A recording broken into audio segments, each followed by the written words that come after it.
And welcome to JFP Sports, where fantasy and sports talk lives. Well, Rick and I are on the ship again, and it's another week in the NFL. But Rick, first and foremost, Lev Bell hasn't reported to the Pittsburgh training facility. The deadline was 4 p.m. He is done for the year. I mean, we just got this news after 4 p.m. We figured we should lead off with it. What do you think? I mean, what does this hold for fantasy owners in NFL fantasy? And what does this hold for reality? Because now the Pittsburgh Steelers, yes, James Conner has been doing very well, but he did get injured a little bit in the last game. So now you look at the depth chart, it's slim pickings after James Conner. Yeah, it's kind of weird. They have this new kid, I don't want to say new, their fifth-round pick, Jalen Samuels, who actually played okay. James Conner kind of exited briefly with that concussion protocol issue. He actually came back. Then they kind of said, enough's enough for tonight because it was such a blowout last week versus the Panthers. So James Conner should be out of the protocol, should come back to practice tomorrow. Today was an off day for them, a slight walkthrough. So he should be fine. In terms of, so that's recapping James Conner's situation. When we look, I guess if we'll take both sides of it. I'll give you my thoughts on Lev Bell and James Conner and maybe what I would have done in you bounce back. We'll start with James Conner. He's actually been more productive than Le'Veon Bell was last year. I know you touched on those stats last week. Right. So I don't need to bring those up again. I think he has like 11 touchdowns through 9 weeks and Lev Bell had like 6 or whatever. Whatever the case may be. Right. The yardage is about the same, but he's been more productive and he's making $750,000. Clearly outplaying his contract. He'll get a massive payday. I think going into the 2021 season, so he's under team control for a while, which the Steelers, I'm sure, are thrilled about.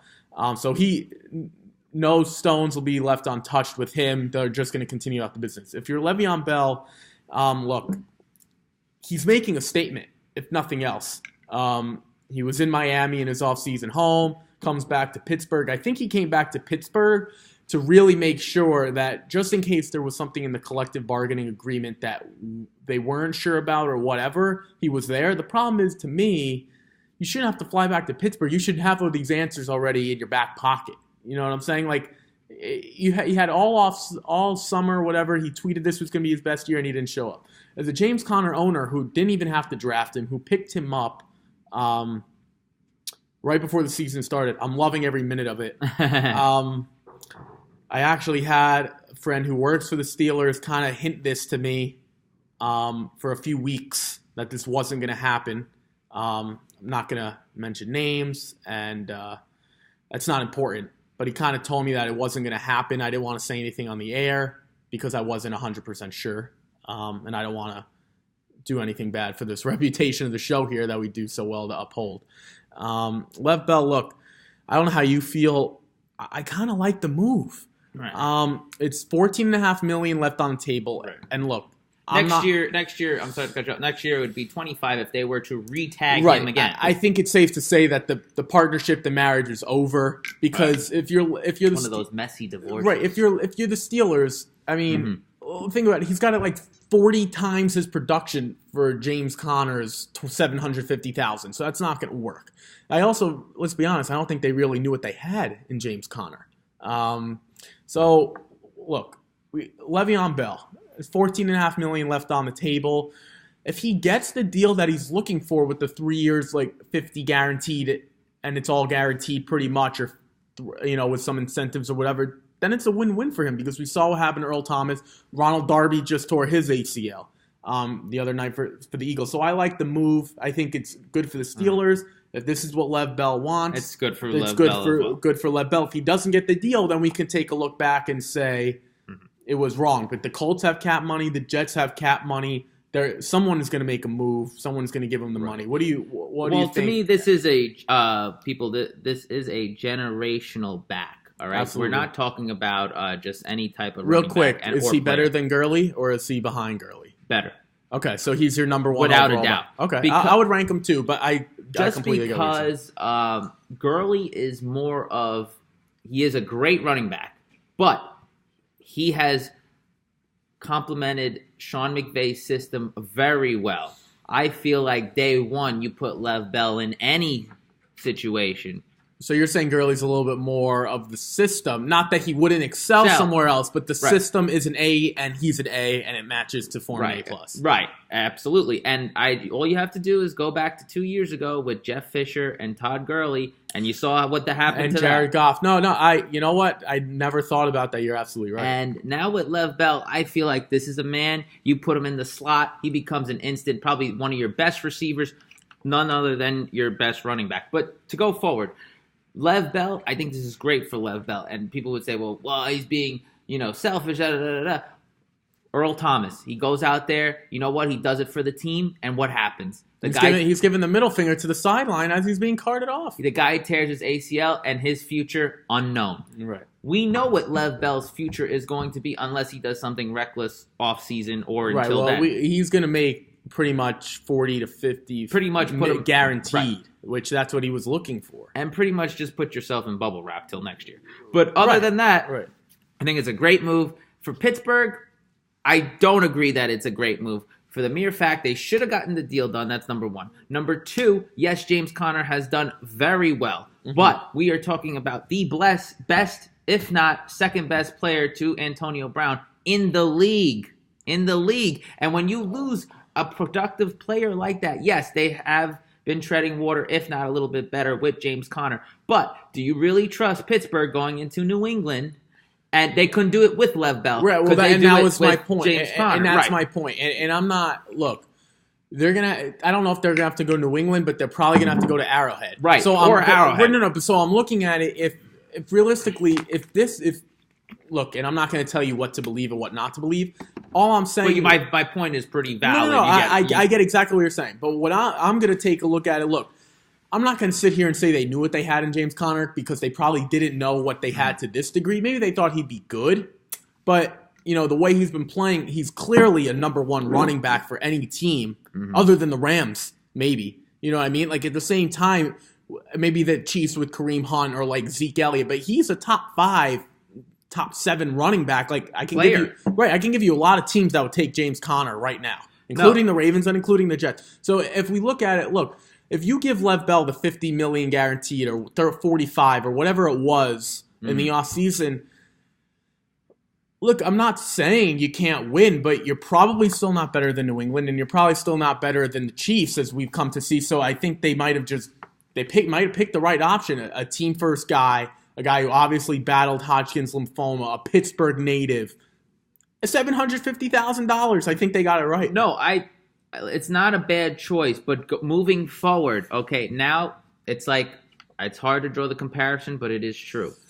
Luis Severino, fatigue starts to set in. James Conner hasn't been in this situation before. I know Lev Bell has. Though Lev Bell has been a notoriously slow starter, but definitely picks it up November and beyond. Yeah. I feel... Can some of this catch up with James Conner? Can the carries catch up with him? And if they do, who do they lean on next? Because if you're going to lean on a 5th-round rookie next, I'm a little frightened. And also, to go back to the Lev Bell point, Pittsburgh, this is not the old Pittsburgh teams where we're going to run the crap out of the ball and play strong defense. They have no defense. They just run into... that's not true. But they just run into outscoring the team and kind of like a New Orleans Saints kind of thing where they're blitzing the hell out of you afterwards. Their defense is definitely better. They're tied. I think they're tied for the league in sacks now. But then again, going up against the Chiefs or New England, a lot of teams. Right, a lot of teams are going to give those teams problems. To my point, I believe you had to bring back Lev Bell because not only does your defense suck, all right, I don't know if James Conner could carry load, but we're going to see because Lev Bell would have been not only great for the offense, but your best defense, keeping the ball away, time, possession, all that stuff.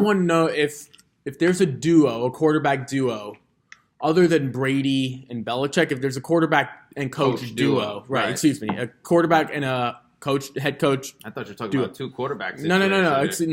A quarterback and a head coach duo. It would be Big Ben and Mike Tomlin. They have they have the weapons to say, you know what, this might not be a James Conner day. Overcome it. Juju Smith. You have Juju, who I think is a number 1 wide receiver in this league. Antonio Brown, arguably the best wide receiver in the league. We've seen what Vance McDonald can do. We've seen what Jesse James can do. Moral of the story, they have other weapons. This isn't like the Cowboys where we're praying for Amari Cooper to be Michael Irvin, and if Ezekiel Elliott doesn't get off the plane one day, all of a sudden the Cowboys are scoring 3 points. If you're the Steelers let's be honest, is Big Ben not playing like a top 5 quarterback right now? Absolutely right. So now. I'm just saying, I think they can overcome it. Pittsburgh fans out there, as well, you get Big Ben and the Pittsburgh Steelers out of Pittsburgh. We're out of Heinz Field. Let's say they win a division. They get through the first round. Should get through the division. They win the first round, right? I believe your Ravens will catch a wild card spot. But right. I believe they get through the division, right? They win their first game, whoever it may be. Now, next. Okay, we have to go into New England, the second seed. That's what you'd probably do. That's the problem. And that's horrendous for me because if I'm going into New England or Arrowhead, okay, let's say they're the 4th seed, they're going into Arrowhead, you want to be guns blazing because that offense is sick. Right. Sick. I would say, if not the best, it's them, the Rams, and the Saints. Sick. Before we end and move on, if I had to pick for the Steelers, I'd much rather them go to Kansas City than go to New England. Me too. Because I think New England has their number, and I think they could run the ball on the Chiefs. And psychologically, correct, as you're pointing it out to me, I think the Patriots have their number. But moving on, we're going to get to some games before we get to the local New York team. Give me a game or two. Give me 2, as Dean Addis is politely telling me. Give me 2 games that really stuck out to you and why and what implications this has on these teams going forward. Well, it'd be bad if he started yelling at you because, we would just throw him out. Right. Yeah, he need to watch himself. Put him in the bathroom. Right. So, the first game for me, guys, this was so surprising. The Tennessee Titans in Nashville trounced. They didn't even win by a point. They trounced the New England Patriots. Are we seeing a turn of the tide where now the Belichick disciples actually have his number? Right, because we haven't seen it. We had the ugly Detroit Lions after they against. That was a surprise too. This one made a little more sense because the Tennessee at home is good. They're one of the better defenses. I never thought Mariota could put up the points, but all right. Plus you had the 2 ex-Patriots on Deion Lewis and Malcolm Butler, so they were coming. They were showing up. Right, and Deion Lewis coming out saying they went cheap. Meanwhile, Deion Lewis, you wouldn't have a career if it wasn't for the Patriots. So I don't want to hear about that. Yeah. I don't want to hear. But I think that's just the bravado of, oh, I got you this time. It's easy to say after the win. Right. If you see him in the playoffs, which is going to be in Foxborough, good luck scoring more than 17 points on Brady's home field. I would bet the other way, by the way, again. Right. Okay. But yeah, the score, they trounced them. Derrick Henry actually showed up. Where was he? Back in Alabama? Corey Davis? Yeah, my boy Corey Davis. Right, finally. He had one good game. You've been telling him. Yeah, he looked like Terrell Owens for one game. Right. Our listeners, right. People are going to... You know what? I actually saw he was available in 30% of the leagues. Hey, if you got him, go trade him right now. Right, yeah. I don't know if the trade deadlines have hit in everyone's league, but all right. Yeah. And what's your second game?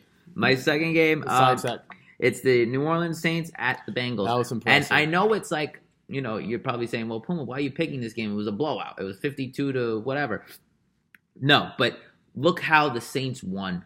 They trounced them. They embarrassed them. Is it more about the Bengals not showing up and being decimated psychologically, or is it more about this Saints team is for real? I'm saying it's more about this. Or is it both? No, it's more about the Saints. Okay. It's more about the Saints. So they might have done this to anyone, any average team this past Sunday. I'm scared to say it. They might have more weapons than the Rams. They don't have more weapons, but we'll have that conversation. But it's just time. Well, now that Cooper Kupp is out. Right. That's what I'm concerned. Okay. So, you have the Taysom Hill. You and I were explaining it in the car. Taysom Hill. You have Alvin Kamara out of the backfield.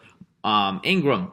And you have Michael Thomas. And newly signed Brandon Marshall, the curse. Right. I don't know if Brandon. Well, you call him a curse. I don't know if Brandon Marshall. Everywhere he goes, he's like Jeff Samardzija of the MLB. Everywhere he goes, they suck. Well, that's not true because Jay Cutler used him as his number one wide receiver. I remember in a home game, in a playoff game. Anyway. But in a whole. Oh, well, that's because Jay. He's never been to the playoffs. That's because Jay Cutler. They've never been to the playoffs against the Jets. They weren't in the playoffs. No. Against the Jets.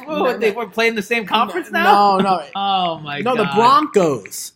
Yeah, that wasn't a playoff game. Oh, was it? It was a regular game. I remember it, but and that was the game. I looked. I was like, oh, Brandon Marshall's the second coming of Randy I Moss. remember it, but it's not in the playoffs. And then he also didn't Brandon Marshall also set the most receptions in a game. Didn't he have like 21 catches? So I don't want to hear that Brandon Marshall's I love Brandon Marshall, good. and I have his jersey. Right. What do you have? His high school jersey? No, the Jet jersey. Oh, right. Oh, the Jet jersey. But he's a curse. I don't know what to tell you. No, but anyway, no. In all seriousness, I agree. The Saints.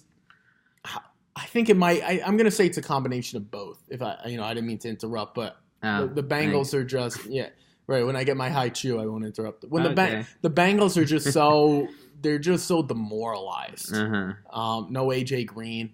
I don't know. We'll say the Saints. Let's say the Saints. The Saints look good though. Would you make them your number one team right now out of the NFC? Oh, real absolutely. Quick, yes. NFL. Quick answer, yes. And the whole NFL. NFL over this. Okay. I would say it's basically right now for me. It's the Saints, Kansas City, and the Rams. Okay. And then New England. Okay. How about you? What? The top four teams? If you had to pick four, I'm going to go Chiefs, Rams, Saints, Steelers. Okay. Over New England. Yes, over New England. I think the Titans and the Lions have shown a recipe. I got Steelers at 5, but. Okay, right. I think it's back and forth. That can go either way. Right. And I'll just say the Steelers are hot. Right. Mm-hmm. They're white hot. The Patriots right now aren't. Two games that stuck out to me. I'll give speaking of the Rams, I'll talk about that one first. The Seahawks at the Rams. Look, if this Ram team cannot, I hate to say this, but we could run through this defense right now. Look, Mike Davis. First of all, you were talking about Rashad Penny. I was literally ready to text you. Right, he's a bum. Meanwhile, this guy comes out here, he looks like Marshall Faulk. I've never look. You haven't. I don't understand. You have you lost Alec Ogletree, who's on the Giants. Sure, I like him. The Rams. Right, no, but I'm saying he's no longer there. Right. I think that was maybe a bigger piece. But you bring in Aaron Donald, long-term deal, so he's happy. Right. You bring in Ndamukong Suh. You just brought in the kid. Still can't stop it. Right. You have a pass rusher now in Fowler, who I like from Jacksonville. I like him too. I like the move. Out of Florida. Right. He used to be the Gators. I think they have 4 first-round picks. Excuse me, I forget the other one on the line. But you have 4 first-round picks in their respective drafts. There's one other. I don't remember his name. No. On the line. On the D line. I forgot who it was. It might not. Is it Brockers? Brockers. Yes, okay, right. LSU. It was Brockers too. Okay, so they have 4 first-round picks in their respective drafts. Ndamukong Suh, who some people might have said out of college, is the best D lineman that this league has ever seen. Right, out of Nebraska when he was destroying, I believe it was Colt McCoy on Texas in that Big 12 championship game. They can't run. You could run. Anybody can run on them. You know what their defense mirrors for me? Like they could either be spectacular or like poop. It's like the Houston Texans. They have those pass rushers: Whitney Merciless, Clowney, J.J. Watt. Well, you know what? I think they have the better DB. They have both teams have talent, but you know what? The team that Houston has, they have J.J. Watt. They have a leader. I'm not saying Aaron Donald's not the leader. No, none of them. But I'm just saying Aaron Donald. Well, Aaron Donald doesn't seem to be the guy to get rah in your face. Or Sue, who's gonna? Yeah, right. Who's Sue leading? Right. So exactly. So I just look. They got to shore up the run defense. And the Seahawks actually proved. And I like them this week against the Packers. We'll talk about that later. Bills and the Jets. Folks, oh my God, Matt Barkley wasn't even on the roster. The pain last week. The pain. I actually had people text me and say, you know what, the Jets have a chance because they believe Nathan Peterman was better than Matt Barkley. And my response was Nathan Peterman might be the worst starting quarterback to ever step foot. No, right. And I'm saying Nathan Peterman might be the worst. I don't know what they're like, well, Matt Barkley wasn't even on the roster. You know what it is? It's sometimes you haven't seen a guy in a while. But I remember Barkley 2 years ago going into that pick for Trubisky when they were going to have the top 3 pick. Right. He did well the past 3 or 4 weeks. Matt Barkley, I hate to say it, Nathan Peterman wasn't even good at the University of Pittsburgh. Yeah. I mean, at least Matt Barkley was pretty good at USC. Yeah. It just goes to recruit. It just goes to show if Matt Barkley wasn't on the roster, guys like Colin Kaepernick out there, or even I'd rather have Terrell Pryor as my starting quarterback. The guy hasn't thrown a pass in 5 years, but the Bills actually showed up. LaShawn McCoy looked like the old LaShawn McCoy, but this is about the Jets. Folks, if Todd Bowls isn't gone by the end of the season, sell your tickets, sell your jerseys, burn it. Don't even buy Jets cups in your local grocery store. Don't buy the newspaper with a Jets headline on it. Guys and ladies, this is ridiculous what I'm seeing. I have Mr. Puma telling me Sam Darnold. I've been saying for week after week. No. That they're a bunch of misfits and dysfunctional. I'll let you respond after I'm done. I've been telling you for weeks, and I'm going to make you suffer and agree every week. No, I'm right. Besides the play on the field they showed, now you got to suffer on Tuesday night. This is the worst skill group ever in the history of football. Oh, I've been telling you. I'll let you come up. We'll wait till next week's show.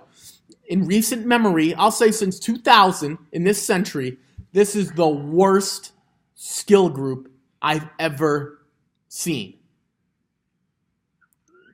I'll wait. I'm trying to think of the Lions a Jacksonville team, or a Brown team in the early 2000s. The Lions team, I think that went 0-16. They still had Calvin Johnson, I believe. You can't even go against that. Right, and that was an 0-16 team. And what's his name? Remember Big Joik Bell? Joik Bell wasn't bad. No, I'm just saying. If you're in all seriousness, if you're the Jets right now, you'd kill for Joik Bell. So I'll let you respond. But I don't know what else there is to say about this team. So with that, we go into our next segment. Fine. We can go into the next segment. Does this spell the end for Coach Bowls on the wall? Real quick, I just want to point out Brian Snitker, manager of the year for the Braves. Just some news that came in. The Braves had a nice season, but back to. Does it spell the end for? Yeah, of course it spells the end for Todd Bowles. I mean, look. They didn't show up for him. Well, you know what? This reminds me of, remember that Colt game 2 years ago? And it was 2016, and Luck comes in. I don't even remember what I had for breakfast. But he blows up the place. All right. Mo Claiborne is after the game saying we stunk. No. Really? No fudge stick, really. Are you kidding me? You can't cover, fly on shit. That's number one. Right. Number two is bust the screen, cut your hair or something because it's not working out for you. I know your numbers like the back of my head. The only two players I like on the 53-man, I think it's 53-man roster. Is that what it is? 53 or 52? Payne. I like Leonard Williams and I like Jamal Adams. That's it. You can have Marcus May too. You can have everyone. No, but in all seriousness, look, we take a look at the league, like the defensive guys, Steve Wilkes, Todd Bowles. Sorry, this league isn't for you. Vance Joseph, this league is not for you. It's for the Matt Nagy's of the world. It's for the Kyle Shanahan's of the world. It's for the Sean McVays of the Reich, world. Look what he's doing with the Colts. Frank Reich. I mean, Matt Nagy took a pick in Mitch Trubisky, who you were higher on. I'm still not sold on him, but if I'm the Jets, they'd be selling left and right to get a guy like Trubisky right now. I'm not that saying. Maybe but it Darnold wouldn't matter doesn't anyway because it's all about the system that you're running, the scheme that you're running. I say to people say to me, going into the draft, who are the Jets going to pick? Who's this going to pick? Who's the Falcons going to pick? And you know what I say? Yeah, you could take the best player available, but you have to take the best player that fits your system. What's the thing of getting? What's the point of getting? I don't know, Larry Fitzgerald, when he was available back in the draft, and he came to the Jets. If you have no line, right? If you have no line and no quarterback. It doesn't matter. And let's say that Kamara got ever drafted by the Jets. He would have stunk. You know why? Right. Because they don't have no line. It's true. There's no play calling. There's no nothing. So it depends where the player goes. The only few, like...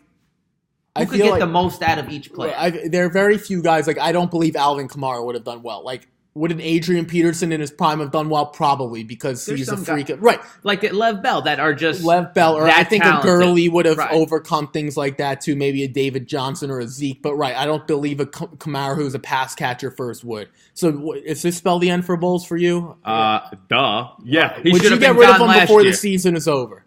Absolutely. Okay. Holy moly, I want to put you in there. Okay. We watched last night.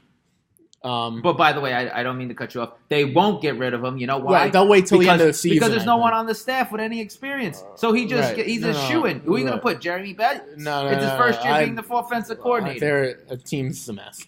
The Giants won last night. I'm very mad.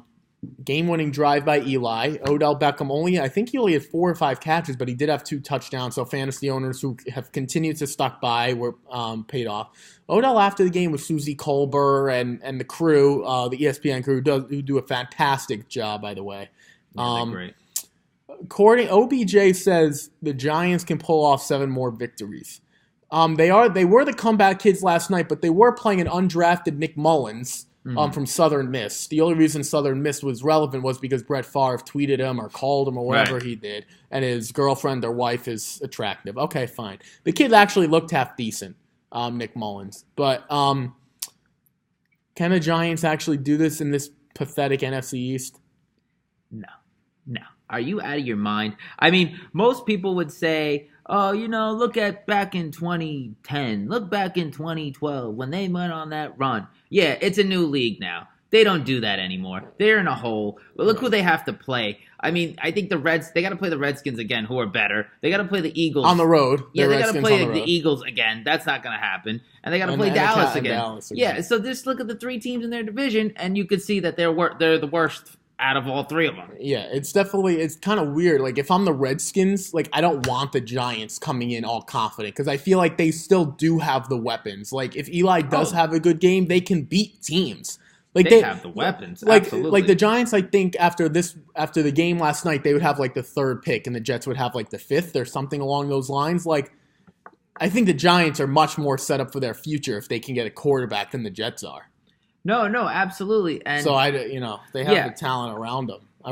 Eli's just. I think terrible. they're eyeing right now. I mean, if they get in the top 5, which I think they will, it's probably the kid Herbert from Oregon. Yeah, that's the number 1 pick. But is he a guy that you could invest in for the next 15 years? And that's the problem. Or is he just Geno Smith and that bad quarterback class of 2012? I watch a lot of college football, probably more than I do NFL, to be honest with you. This kid Herbert's not complete. I think he's the best prospect out there. I really do. The problem is he's not even really. I don't even think he's completing 60% of his passes right now with Oregon. Now Oregon is kind of. They went away from the Chip Kelly run and gun. They're very pound the ball. It's a lot of play action. So I think he is set up to be in a pro system. Unlike Marcus Mariota really wasn't. He took him a while. Former Chip Kelly guy. But at the same time, look, if the Giants don't get the number 1 pick. It was weird. I talked to Giants fans today. I was on the phone with a few of my buddies, and they said, we wish we just lost a game last night. They go, well, if you're the Giants, what are you doing winning? What are you doing winning? All right. That you see now, when you start getting into the tanking scenario, you really from our perspective, it looks statistically and all that stuff like it's stupid to win more because then you're losing draft stock. But you are. These guys are playing for their. No, family. I get what they. No, I'm not coming from their perspective. I'm saying from a fan. Well, yeah. You just what are they 3-7 now or 2 what are they? The Giants are 2-7. 2-7. Right. So you win your second game. No, they're 2-7. I think they're 2-7. You win your second game midway through November. At this point, don't win. Do you get what I mean? You know what I'm saying? It's one. If you're the players, I get it. You got to go out there and win. And some of these guys, I'm not talking about Odell. I'm not talking about Saquon. You're playing for your jobs next year, so that makes sense to me. But Odell, 7 wins in a row. I don't even know if your local vendor, your hot dog guy, could put ketchup on a hot dog 7 in a row without messing it up. Don't tell me you're going to win 7 in a row. All right, I don't want to hear it from Odell Beckham. He had 2 touchdowns last night. Right, he's celebrating like they just won the Super Bowl. You beat us. The same birthday, by the way. Yeah, right. You make about the same amount of money too. All right, All right. So, real quick, Dean Annis gave us his question. We kind of talked about it. The best team. Real quick, one word answer. Best team heading into Week 11 is New Orleans Saints. Kansas City Chiefs for me. All right, so Dean Annis came to me. He said we're going to do a segment, trade, keep, and cut. He told me you'd surprise me. I hope you two are prepared. I am always willing to have some surprises on the show. Okay. So my 3 guys for you. All right, keep, trade, or cut. Oof, I feel bad for the cut guy. Yeah, me too. Number 1, your boy, Smokey John Brown. Okay. PPR, he's killing it. Past 2 weeks, he's been... It's for this... It's for fantasy football. We're not talking real football. Right, this is for fantasy football. Okay. Going forward, it's week 11. Okay. Week 10 is over. Right, there are some buys coming up, so you might have to play ready. Some of these guys. And Baltimore just came off a bye. Right. So Baltimore just came off a bye. Right. Yeah, okay. Fantasy playoffs, you never know. John Brown, Marvin Jones from the Detroit Lions, a little bit of injury, but there is no Golden Tate there. Right, no Golden Tate. And number 3, Golden Tate.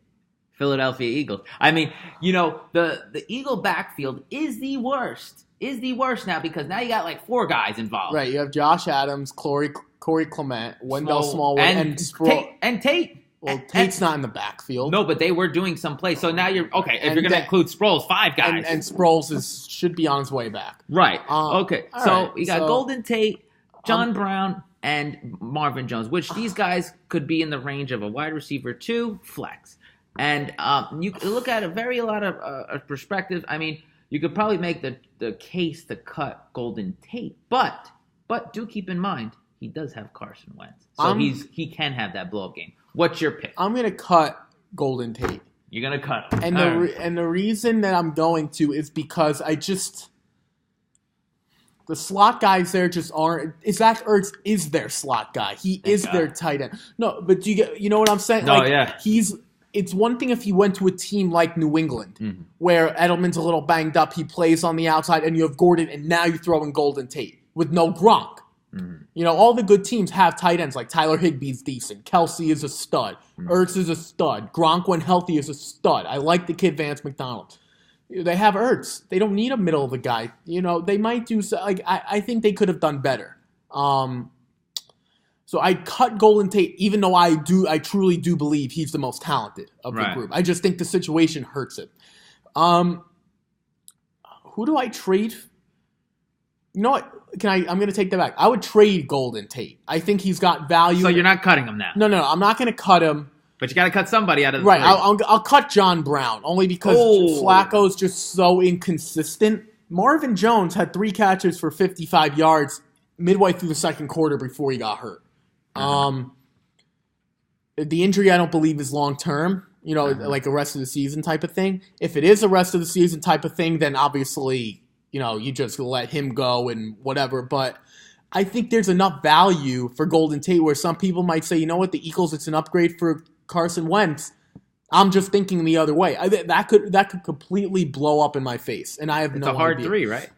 And they're all similar positions. That's what I'm saying. When you give a tight end, a running back, and a wide receiver, all of a sudden it's different. But they're pretty much all slot guys. Once in a while, John Brown will get to the outside. Marvin Jones on a good team is a slot. So in this order, and Golden Tate is a slot. So in this order, keep, trade, cut. Who are you keeping?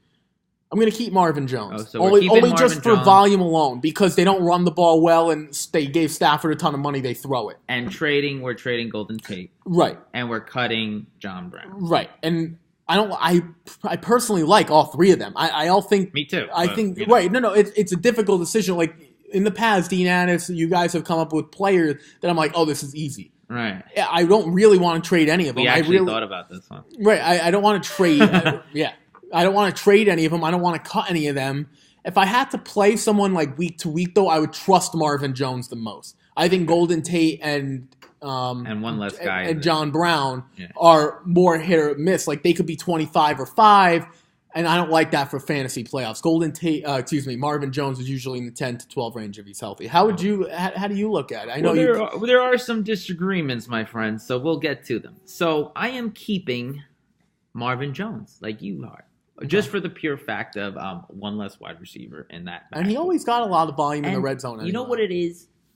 I'd rather have the consistent guy than the blow-up guy or the, you don't know what's going to happen type of thing. And I believe Marvin Jones is the most consistent guy. Right. I think John Brown, I am not cutting. I am trading. Just for the mere fact of, if you look at his playoff schedule, it screams golden to me, okay?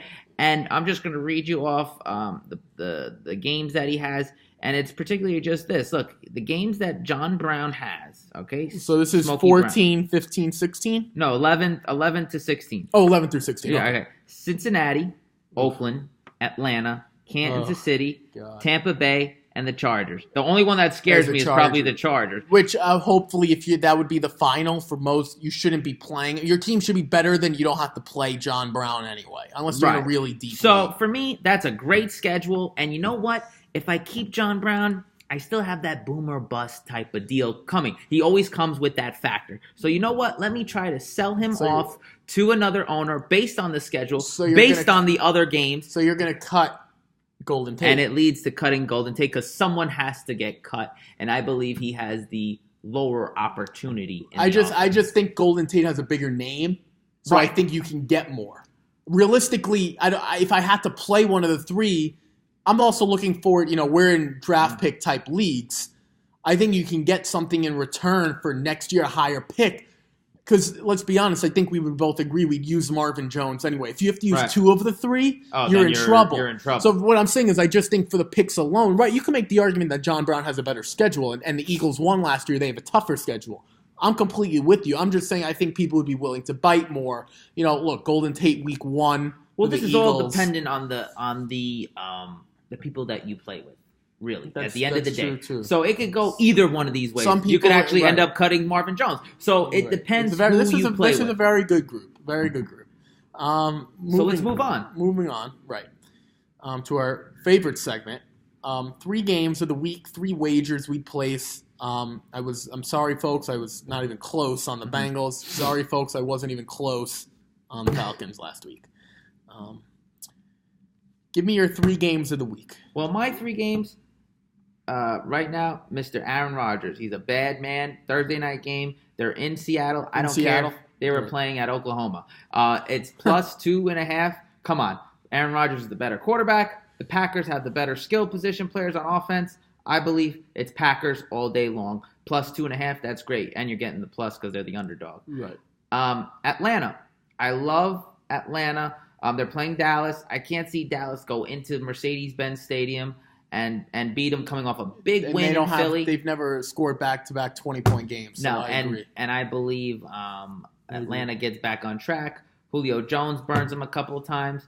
I love the 3.5. Actually, if that line was at 4 or 5, I would still take it. It might trend that way. Yeah. We'll see. And my last one, Kansas City Chiefs Monday night. They're getting plus 2.5. 3.5 now. The game has been moved. Okay. The game was moved from Mexico City to Los Angeles. Even better. Because of the poor field conditions. I believe just came out today. I believe the Chiefs are just a better team. And I believe that offense cannot be stopped. And Ricky and I had touched on it. That defense is just a pass rushing defense. I don't see them stopping anybody. They let Russell Wilson. Okay, I'm not saying Russell Wilson's a bum, but the guys He's not Mahomes. He's not Mahomes, but he doesn't have that kind of tutelage around him. He doesn't have a Tyreek Hill. He doesn't have a Travis Kelce. He doesn't have a Kareem Hunt. Or even a Spencer Ware. No, you know who he has? Tyler Lockett. So and don't hate on Doug Baldwin. Yeah, he's good. Yeah, Tim Brown. Anyway, so yes, I love the Chiefs plus 2.5, and they're the underdog like the Packers too. Give them to me. The way we do our picks is a little background. We go game for game. So you went first, then I went. So I like the Chiefs as one of my games. He took that one. I'm going to start with the Ravens -4 at home versus the Bengals. What I saw last week from the Bengals was pitiful. This team, assuming Joe Flacco gets to start, which I think he's going to, he's going to take this game. And the Ravens have a point to prove. They're 4-5. I think they're on the verge of winning a wild card. I know teams like the Colts might have something to say about it, and the AFC East is a joke. But look, maybe the West, the Chargers and the Chiefs, whatever. But I think the Ravens have a point to prove this week at home. No A.J. Green on the other side, who's been a Raven killer. I'm going to take the Ravens -4. Another team in disarray, the Jacksonville Jaguars. I'm going to take the Steelers -5. They have their situation settled with James Conner. They know Le'Veon Bell's not going to be a part of the picture. The Steelers are white hot. They're not red hot at this moment. Big Ben is playing like a top 5 quarterback right now. Juju Smith-Schuster, Jesse James, Vance McDonald, Antonio Brown, Jalen Samuel, Mike Tomlin might trip someone on the sideline. Whatever they need to do. Remember that? Jacoby Jones. Right. Till this day, I remember that. So I'll say Steelers -5 at the Jags. I like that a lot. And the white hot team versus a disarray Jag team. I think they're packing it in. I think Ramsey with his attitude. Yeah, and lately they just don't look like they want to play. They went down to Indianapolis and lost. Jalen Ramsey reminds me of one of those guys. When it's going well, he's up. When he's not going well, he's not the guy who say the buck stops. You know who here. was a little bit like that? Believe it or not, great player, Hall of Famer, Deion Sanders. Prime time. Well, he's never going to be Deion Sanders, but okay. No, I get it. That prima donna. So your picks again. You have the Ravens, the Steelers, and the Colts. I'm going to see the Colts at home against the Titans. They're -2. Look, the Colts are actually sneaky pretty good right now. They can throw the ball. Marlon Mack didn't have his best game, but look, they have the weapons. They've got blanking. T.Y. Hilton. They've got Eric Ebron. They've got Jack Doyle. And they've got some guys, they could throw the ball to. Again, Marlon Mack out of the backfield. So I think the Colts and Andrew Luck are finally getting healthy. So I like the Colts. I also don't trust the Titans to really put together back-to-back good games. So you saw that with the Jaguars. They played really well against the Patriots at home. They haven't played well since. So that is my 3 picks. Ravens -4 at home versus the Bengals. Steelers -5 at rainy Jacksonville. And the Colts -2 at home in Peyton Manning's old home, the Dome. And again, mine are Packers +2.5, Atlanta -3.5, and the Chiefs +2.5. Thursday night game. All right. We're actually airing on a Tuesday this week. Who do you have? You know who I have. I love the Packers. Aaron Rodgers is a bad man, and he is just, they should have won that game 2 weeks ago in L.A., if not for Ty Montgomery. Now you guys have him in Baltimore. What do you think? Who do you like? I'm going to go with the Seahawks. I was really impressed with the way they ran the ball. I know that we talked about the Rams and their deficiencies, but look, the Packers had a bye versus the Dolphins, let's be honest. A Miami team going to Lambeau, good luck. This isn't Dan Marino on the other side of the football. It was Brock Osweiler. So they had a bye. I think the Seahawks impressed me. I know you like the Packers. I kind of like the Packers maybe getting the points. I think it might be close, like a 21-20 type of game. But the Packers on a short week in Seattle trying to keep pace with the Rams. The Seahawks have actually shown they could play with the Rams. They've shown it twice. Right. So I'll take the Seahawks. I don't love the spread. I would just take the money line, whatever that is, maybe 150, -150, whatever. But no, I like. I just think on the road for the Packers, it's too much. It's too much going into Seattle. Yeah, I just don't think Seattle's that good. So obviously we're nearing the end of our lovely show. Let me touch base with you again. The Pittsburgh Steelers, Le'Veon Bell. You're on the fence of saying that it was good. I like his decision. You like his decision. I do love the decision, in this day and age where, it is a new age where you have to get what you can get right now. And I believe if he were to go out there and look at Des Bryant, he waited so long, and then in practice he gets hurt. And there's nothing like game shape. There's nothing like actually going out there and getting run after. It might have taken him 2 or 3 weeks just to get acclimated again. Now he's coming back after Thanksgiving or so, or towards the end of November. I don't think it would have spelled. And right also, anyway. Let's be honest, the Steelers are doing well without him. We understand James Conner's not as talented, but everyone is flowing in that locker room. There's nothing like a guy like. They could have paid. Le'Veon Bell might have just came up with a new injury to not even play. It's just better not to have the distraction there, I think, if I'm the Steelers. Okay. So, folks, please subscribe to JFP Sports on YouTube channel, and please DM us at JFP Sports on IG. With any questions, we will always answer on air. In the great words of Dr. Seuss, don't cry because it's over, smile because it happened. Take care, folks. Till next time.